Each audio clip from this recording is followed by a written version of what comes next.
Hello, I'm Andrew, and this is my Series 3 of the weekly podcasts 50 Ways to Succeed at Work. These podcasts build confidence and know-how. Consequently, they can help you achieve happiness at work. By the way, that's also the title of my book, available at Amazon and from the book's website, My Happiness at Work. Now for today's episode in Series 3.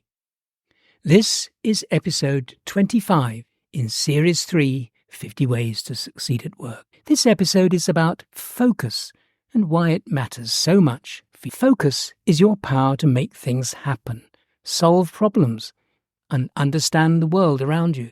It plays a vital part in achieving positive outcomes. When entirely focused, you can achieve a better work-life balance and handle distractions that take you away from your immediate goals. Paradoxically, some of the most highly focused people are those with ADHD or attention deficit problems. When able to work in a highly concentrated way, such people can tackle issues that demand a laser-like concentration. However, you don't have to suffer from ADHD to take advantage of the power of focus. Alex, a young entrepreneur, started a tech company. In the early days, he juggled multiple tasks simultaneously, answering emails, attending meetings, and coding. This lack of focus caused inefficiency and mistakes. One day, Alex decided to change. He started practicing mindfulness techniques, which helped him set clear priorities and improved his focus. His company's productivity soared.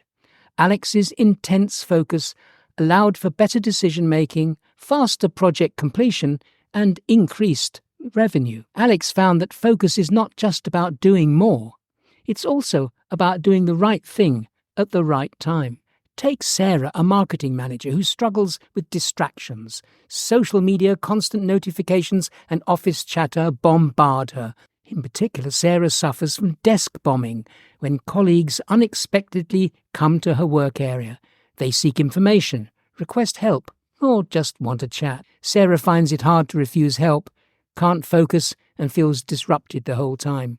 In her search for a solution, Sarah encounters deep work, something that emphasizes the importance of uninterrupted, concentrated work. By adopting some deep work practices, she begins blocking specific hours for essential tasks and turning off notifications to create a quiet workspace. She even puts a notice on her desk saying, "Deep work is happening here. No interruptions, please."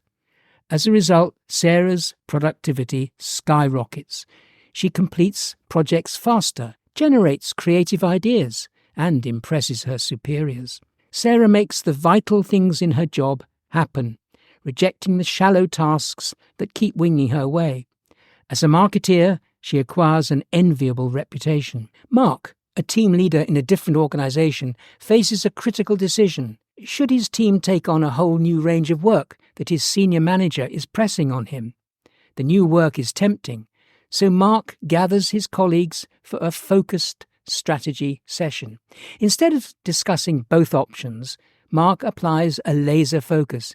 He asks everyone to examine the existing team performance and its potential. The team dives deep into data, customer feedback, and market trends. They reveal untapped opportunities, which Mark uses to persuade his boss to allow the team to stick to what it's already good at. His unwavering focus on one goal pays off as the group sticks with doing essential things well. So focus isn't just about concentration. It's also a strategic tool that can transform your work activity and create a competitive edge for you. What is the meaning of work focus then? In a fast-paced world, best practice usually means adopting clear objectives and dedicating work towards achieving them. Focus leads to better quality and quicker results.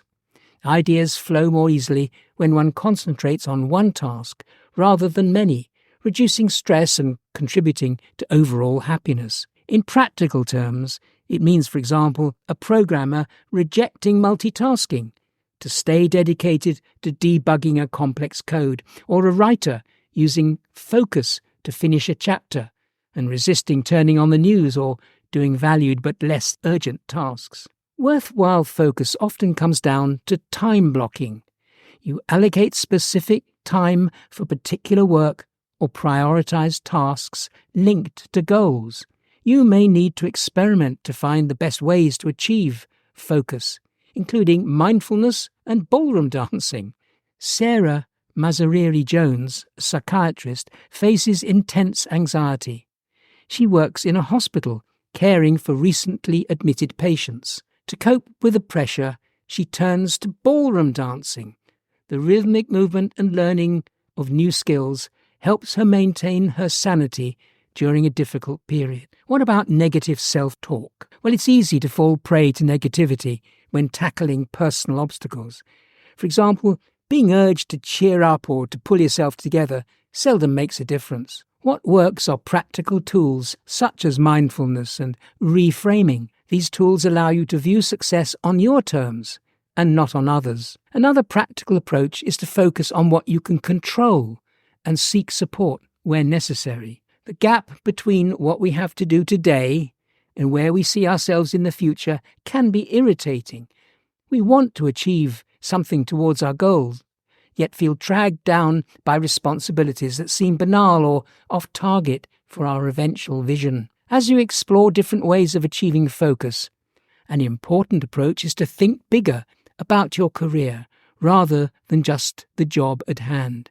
Any job can quickly absorb one's time, and the details can obscure the more significant steps to deciding what you want to achieve with your life. Holding the bigger picture can seem a luxury during a busy day-to-day job. That's why finding space to consider work-life balance, dealing with stress, and focusing on the bigger picture can make such a difference. And my final thoughts? Focus empowers you to act, solve problems, and comprehend your surroundings. It can help you achieve many positive outcomes. By being entirely focused, you can obtain a better work-life balance and achieve less distractions that divert you from immediate goals. You've been listening to an episode of Series 3 of my weekly podcast, 50 Ways to Succeed at Work. You can hear the other podcasts at the 50ways.site, that's 50.site.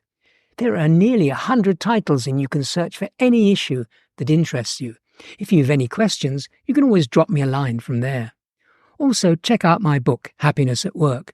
It's packed with great stories, compelling advice and suggestions for tackling real issues that you can encounter at work. It's at Amazon or at the book's website, myhappinessatwork.com. There's also an audio version if you prefer listening. Join me next week for another unmissable episode in Series 3. Bye for now.